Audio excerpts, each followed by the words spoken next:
कन्हैया कांत ये मेरो श्याम कन्हैया पिताश्री कांत ये मेरो श्याम कन्हैया म्हणजे हा श्रीकृष्ण परमात्मा माझा कांत माझा पती आहे।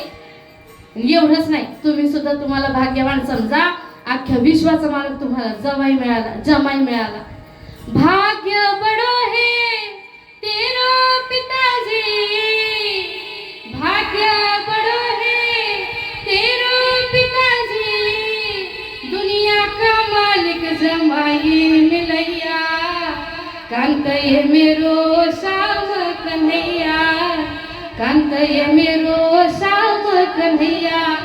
असं उत्तर ऐकल्यानंतर मात्र राजाला संत मीराबाईला म्हणावं, अगं मिरे, तू त्याला पती मानतेस, तू म्हणतेस, तू सांगतेस म्हणून मीही त्याला माझा जावई मानतो, पण त्यानं तुला पत्नी मानलाय का असा प्रश्न विचारला मात्र सहजपणे संत मीराबाई म्हणले, हो म्हणले, मी त्याची पत्नीच आहे, त्यानं मला पत्नी मानलाय। अगं पण हे सिद्ध करून दे, कसं सिद्ध करावं, काय सिद्ध करावं, म्हणजे मग आपल्या पित्याला पटेल, आपल्या वडिलांना, आपल्या बापाला लक्षात येईल, आपल्या बापाचा विश्वास बसेल, म्हणून काय करावं। संत मीराबाई अगदी विचारात पडल्या आणि त्या राजानं काय केलं, संत मीराबाईनं श्रीकृष्ण परमात्म्याला भोग लावण्याकरता आणलेला तो विडा संत मीराबाईच्या हातामध्ये दिला आणि सांगितलं, म्हणले, हे बघ मेरे, हा विडा तू त्याला भोग लावण्याकरता आणला ना, हा विडा तू त्याला दे, जर त्यानं तुझ्या हातातला विडा ग्रहण केला तर समजेल मी त्यानं तुला पत्नी मानलं।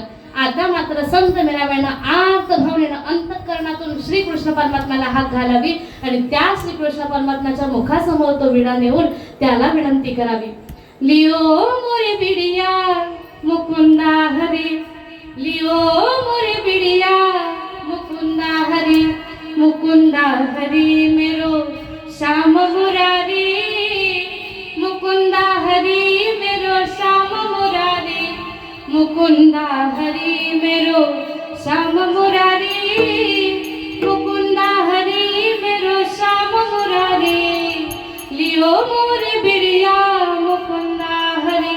अशी विनंती करता करता त्या पाषाणाच्या मूर्तीनं, त्या श्रीकृष्ण परमात्म्यानं संत मीराबाईच्या हातातला तो विडा ग्रहण केला। काहीतरी आश्चर्यचकित घडलं, काहीतरी विशेष घडलं, म्हणून सगळे ते संन्यासी बाहेर उभे होते ना, ते सगळे जमा होऊन आले मंदिरामध्ये आणि संत मीराबाईला प्रश्न विचारतायत, अगं मिरे, कितीतरी जपी तपी योगी वर्षानुवर्ष अगदी याची साधना करतात, तपस्या करतात, नामस्मरण करतात, त्यांना ज्याची झलक सुद्धा पाहायला मिळत नाही, तो श्रीकृष्ण परमात्मा, त्याला तू तुझ्या अधीन करून घेतलं, हे कशानं बरं शक्य झालं। मीराबाई तू बहुभाग्यशाली आणि प्रेमेचं की तू तो झणी आकळीला, असं म्हणल्यानंतर मग संत मीराबाईला प्रश्न विचारतो, तू कशानं बरं आकळवलं याला। संत मीराबाईला प्रश्न उत्तर द्यावं, म्हणजे काही नाही केलं मी, बैठी संतो के संग रंगी मोहन के रंग, मीरा प्रेमी प्रीतम को मनाने लगी। मी काही नाही केलं, संतांच्या संगतीमध्ये बसले आणि संतांच्या संगतीमध्ये प्रेमयुक्त अंतःकरणानं त्याची भक्ती केली। मला सांगायचंय नक्की काय, ज्यांनी